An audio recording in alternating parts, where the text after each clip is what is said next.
Good morning. ये हमारी BSc part 2 organic chemistry की क्लास है। लॉकडाउन के दौरान हमने ऑनलाइन क्लासेस स्टार्ट की थी और उसके अंदर बीएससी पार्ट 2 ऑर्गेनिक केमिस्ट्री के लिए अब तक 92 वीडियोस मैं पोस्ट कर चुका हूँ, जिनको कि आपने अच्छी तरह देखा होगा। नहीं देखा हो तो उन्हें वापस क्रम से आप देखिए। उसके बाद ऑफलाइन क्लासेस हुई हमारी और उन ऑफलाइन क्लासेस में काफ़ी चीज़ें मैंने रिवाइज़ करवाई आपको, पर्टिकुलरली नॉमेनक्लेचर, आइसोमेरिज्म, हर चैप्टर में जो जो इम्पॉर्टेंट चीज़ें थी उन सब का हमने रिवीजन किया। Diazonium salt, benzene diazonium chloride, इनको बनाने के मेथड, ये सब भी हम क्लास में कर चुके हैं। लेकिन जब वीडियो बनाए थे तो उनमें 4.5 यूनिट, 4.5 यूनिट पूरे हो चुके थे और थोड़ा सा पोर्शन एमीन्स का रहता था। तो अब क्योंकि वापस स्थिति ख़राब हो गई है और पुनः कॉलेजेस बंद हो गए हैं, इसलिए इस पर वीडियो बना रहा हूँ आज। आप इसे देखिए ध्यान से। आज हम पढ़ रहे हैं डाइजोनियम सॉल्ट। डाइजोनियम सॉल्ट एक बहुत ही इम्पॉर्टेंट टॉपिक है। सबसे पहले देखते हैं कि डाइजोनियम सॉल्ट का जनरल फार्मूला क्या होता है। देखो, जनरल फार्मूला, इनका जनरल फार्मूला होता है AR N2X, N2 पे पॉजिटिव चार्ज, X पे नेगेटिव चार्ज। यहाँ AR, ये N2 पूरा कैटायन है और ये एनायन का पोर्शन होता है। जहाँ AR का मतलब क्या होता है, AR का मतलब क्या हो सकता है, कोई भी एराइल ग्रुप, जैसे कोई भी एराइल ग्रुप, उस पर कोई सब्सटेंस लगा हो या नहीं। हैलाइड आयन जरूरी नहीं है कि X माइनस हैलाइड आयन हो, हैलाइड तो हो ही सकते हैं नॉर्मली, क्लोराइड, ब्रोमाइड, कुछ दूसरे आयन भी हो सकते हैं like nitrate, hydrogen sulphate, tetrafluoroborate etcetera.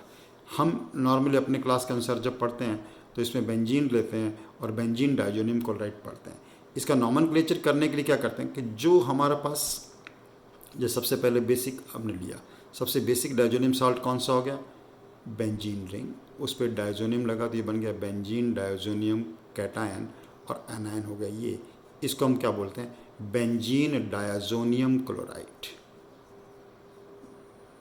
Benzene diazonium chloride. इसी प्रकार और कोई भी ग्रुप लग जाए इसके अंदर, एराइल ग्रुप चेंज हो जाए या एराइल ग्रुप में कोई सब्सटेंस लग जाए, डाइजोनियम तो कॉमन है, होगा ही होगा, एनायन चेंज हो सकता है, एराइल रिंग क्या हो सकती है, चेंज हो सकती है, उससे उनके नाम बन जाएंगे। सबसे पहले इस रिंग का नाम लिखना है, उसके बाद डाइजोनियम, और डाइजोनियम के बाद लास्ट में जो भी एनायन हो उसका नाम लिख दो। जैसे अपन कुछ एग्जाम्पल लेते हैं, बहुत ध्यान से देखिए नॉमेनक्लेचर। मान लो ये लिया और इसमें ये रिंग लगा दिया और यहाँ पर हमने ग्रुप लगा दिया CH3। अब ये ग्रुप क्या हो गया हमारे पास, पैराटोल्यूइन, और ये हो गया डायजोनियम, और ये हो गया हाइड्रोजन सल्फेट। तो इसका नाम क्या बन जाएगा, paratoluene diazonium hydrogen sulphate, hydrogen sulphate. इसी प्रकार और कोई ग्रुप लगा सकते हैं, जैसे मान लो मैंने नाइट्रो ग्रुप लगाया, पैरानाइट्रोबेंजीन। डाइजोनियम को खोल के भी लिख सकते हैं अपन चाहें। देखो डाइजोनियम को अभी आपको पता लग जाएगा कि डाइजोनियम को खोल के कैसे लिखा जाता है, दिस, और ग्रुप लगा दिया है दिस। तो अब इसका नाम क्या बन जाएगा, पैरानाइट्रोबेंजीन, पैरानाइट्रोबेंजीन डायजोनियम। और ये जो एनायन लगा है, इस एनायन का नाम क्या होगा, फ्लोरोबोरेट, पैरानाइट्रोबेंजीन डायजोनियम फ्लोरोबोरेट। इस प्रकार से हम इनका नाम लिख सकते हैं। और एग्जाम्पल आप अपने आप बना सकते हो, कोई भी ग्रुप इसमें लग सकता है, कोई भी एनाइन चेंज हो सकता है। अब देखते हैं मेथड्स ऑफ प्रेपरेशन।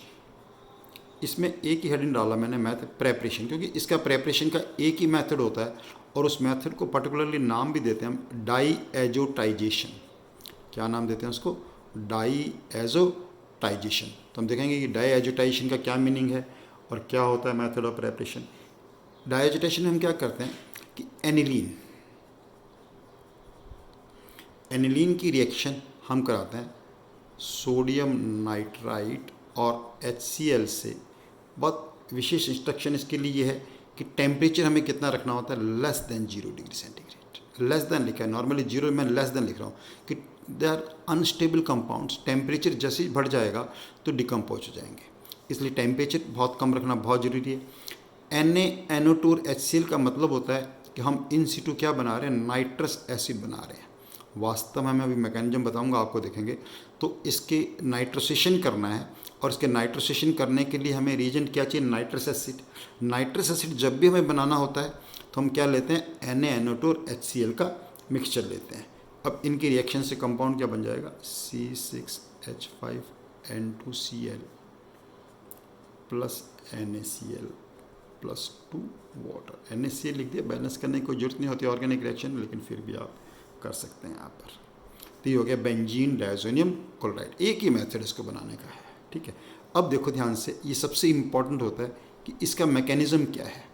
इस रिएक्शन को हम क्या बोलते हैं, एनिलीन का नाइट्रोसेशन कर रहे हैं। एनिलीन का क्या कर रहे हैं, नाइट्रोसेशन। तो पहला स्टेप तो क्या होगा, जो नाइट्रस एसिड है हमारा, नाइट्रस एसिड क्या होता है, HON डबल बॉन्ड O।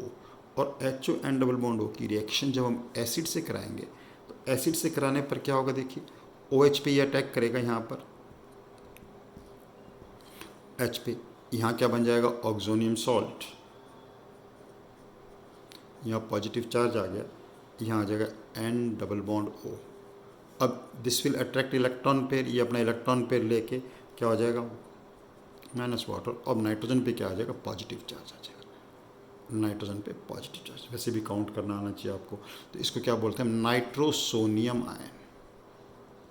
ये भी अपने आप में क्वेश्चन है कि ये एक इलेक्ट्रोफिलिक रिएक्शन है जिसके अंदर की इलेक्ट्रोफाइल क्या बनेगा, हमारे पास नाइट्रोसोनियम आयन इलेक्ट्रोफाइल बनता है। अब ये नाइट्रोसोनियम आयन अटैक करेगा किस पर, एनिलीन पर। अब देखिए रिएक्शन, सारे स्टेप बहुत ध्यान से देखना आप। C6H5NHH, okay.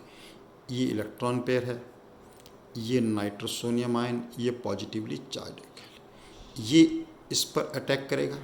जब ये इसके ऊपर अटैक करेगा तो आप देखिए क्या बन जाएगा, पोजीशन क्या बन जाएगी, C6H5NHH। ये ऐसा कैसा रह गया, और ये इससे जुड़ चुका है नाइट्रोसोनियम आयन। तो अब इस नाइट्रोजन पे कौन सा चार्ज आ जाएगा, पॉजिटिव चार्ज आ जाएगा। इस नाइट्रोजन पे पॉजिटिव चार्ज आएगा। ये नेचुरली नाइट्रोजन में पॉजिटिव चार्ज आया, तो अब इसमें से क्या हो जाएगा, डीप्रोटोनेशन। ये एक प्रोटॉन जो है निकल जाएगा इसमें से इलेक्ट्रॉन पेयर लेके, तो माइनस क्या हो गया, प्रोटॉन। और माइनस प्रोटॉन होने से चीज़ क्या बन जाएगी, C6H5NH और ये N double bond O, N nitroso aniline. ये कंपाउंड क्या बन चुका है, N nitroso aniline. N nitroso aniline पे वापस प्रोटॉन का अटैक होकर देखिए, अगेन हमारे पास O है, O पे आ जाएगा H, तो क्या बन जाएगा C6H5NH। अब ये N डबल बॉन्ड O पे H आया, तो अब इस O पे क्या आ जाएगा, पॉजिटिव चार्ज आ जाएगा। जब O पे पॉजिटिव चार्ज आने के बाद ये नेचुरली ये अपना इलेक्ट्रॉन पेयर ले लेगा यहाँ से पॉजिटिव चार्ज, तो क्या हो जाएगा, वापस there will be removal of proton from this position. Proton from this and this will, ये प्रोटॉन निकल जाएगा इससे, this proton will go and this will remain as such, है ना। तो ये इलेक्ट्रॉन पेयर यहाँ आ जाएगा और ये इलेक्ट्रॉन पेयर यहाँ आ जाएगा इस पे। तो यहाँ से क्या बन जाएगा compound, it will be C6H5N double bond N OH। Again तो इसमें काफ़ी बार क्या होगा, पहला स्टेप है protonation, then deprotonation, again O पे अटैक करेगा। O पे जब भी अटैक करता है आपको पता है माइनस क्या हो जाएगा, वाटर। एक स्टेप मिस करके लिख रहा हूँ, यहाँ ऑक्सोनियम आयन बनेगा, ये इलेक्ट्रॉन पेयर ले लेगा। ये इलेक्ट्रॉन पेयर लेने से यहाँ चीज़ क्या बन जाएगी, C6H5N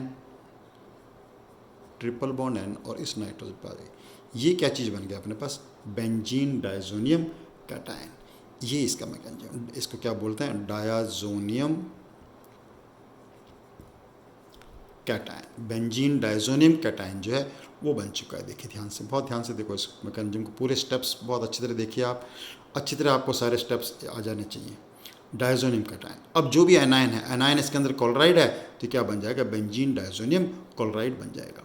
अब दो इंपॉर्टेंट पॉइंट आप इसके अंदर नोट कर सकते हो। देखो सबसे पहला जो इंपॉर्टेंट पॉइंट मैं बता रहा हूँ कि ये बेंजीन रिंग थी, हमने एनिलीन लिया और एनिलीन की रिएक्शन किससे कराई, नाइट्रस एसिड से कराई, तो नाइट्रोसेशन हो गया और कैटायन बन रहा है। क्या बन रहा है, कैटायन, पॉजिटिवली चार्ज कैटायन बन रहा है।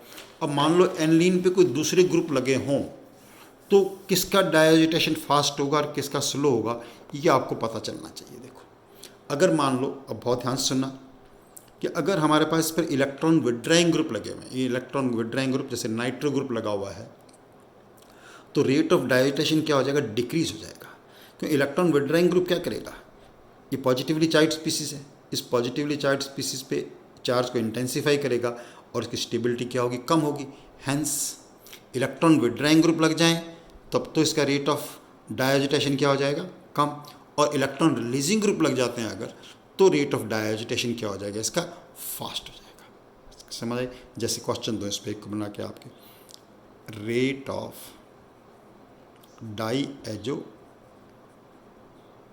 डाइजेशन, आपको rate of digestion decreasing order में लिखना है, ठीक है।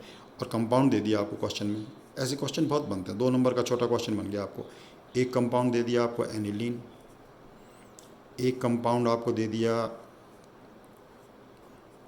मान लो एनिलीन पे लगा दिया यहाँ पर नाइट्रो ग्रुप, और एक कंपाउंड दे दिया जिसमें आपके एनिलीन पे यहाँ पे लगा दिया मेथाइल ग्रुप। अब देखो एनिलीन का डाइजेशन होगा, अब यहाँ पे कौन सा लगा, इलेक्ट्रॉन विड्राइंग ग्रुप है, कौन सा ग्रुप लगा है ये, इलेक्ट्रॉन विड्राइंग ग्रुप। तो इलेक्ट्रॉन विड्राइंग ग्रुप क्या करेगा, इसकी जो डाइजेशन का रेट कम कर देगा। ये क्या करेगा, डाइजेशन का रेट बढ़ाएगा। कौन सा ग्रुप है, प्लस आई इफेक्ट वाला ग्रुप है, राइट। ये मान लो इसका आंसर देना है ए बी सी, तो सबसे ज़्यादा रेट ऑफ डाइजेशन किसका होगा, सी का होगा, उसके बाद ए का होगा, और बी का रेट ऑफ डाइजेशन क्या होगा, सबसे कम होगा। ये चीज़ आपको समझ में आनी चाहिए, ये समझ में आती है, इसका मतलब हमारा जो डाइजेशन का मैकेनिज्म मैंने बताया है, जो चीज़ बन रही है वो आपको बहुत अच्छी तरह आगे। तो आज हमने क्या पढ़ा इसके अंदर, नॉमेनक्लेचर और डाइजेशन का मैकेनिज्म जो है वो हमने इसके अंदर पढ़ा है। ओके, अब नेक्स्ट स्टेप में, हालांकि मैं ऑफलाइन क्लासेस में सारी चीज़ें बता चुका हूँ, यहाँ से अपन कंटिन्यू करेंगे और देखेंगे कि एरोमेटिक डायजोनियम सॉल्ट जो होते हैं वो एलिफेटिक से ज़्यादा स्टेबल क्यों होते हैं। रीज़न मैंने समझाया होगा आपको, लेकिन एक बार वापस देखिएगा आप वीडियोस, तो उससे आपको और फ़ायदा मिलेगा। उसके बाद इनकी सारी रिएक्शंस वापस बताऊंगा, क्योंकि डायजोनियम सॉल्ट जो होते हैं बहुत ही हाईली रिएक्टिव होते हैं। क्यों रिएक्टिव होते हैं, क्योंकि डायजो ग्रुप जो होता है, ये जो डायजो ग्रुप बना है diazon, it's a very good leaving group as a nitrogen की लिविंग ग्रुप है। तो और दूसरा सिंथेटिक यूज़फुलनेस बहुत है, इनकी रिएक्शंस की सिंथेटिक यूज़फुलनेस बहुत है। ऑफ बीट जो हमें कभी डायरेक्टिव इन्फ्लुएंस के अगेंस्ट हमें ग्रुप लगाने होते हैं, तब हमारे पास डायजोनियम की हेल्प लेनी पड़ती है। तो काफ़ी इंपॉर्टेंट रिएक्शंस हैं इसकी, उनको हम कंटिन्यू करेंगे। तो मैं ये कहूँगा कि आप अपने घर पे रहें, अपनी सुरक्षा का ध्यान रखें, अपने गांव में जहाँ भी आप रह रहे हैं वहाँ सबको कहें कि अब ये कोरोना महामारी गांव में भी फैल रही है, इसलिए आप अपने आसपास जो भी लोग बिना मास्क घूम रहे हैं उनको मास्क लगाने के लिए प्रेरित करें। घर से केवल आवश्यक हो तभी निकलें, सरकार की सभी गाइडलाइंस का पालन करें। धन्यवाद।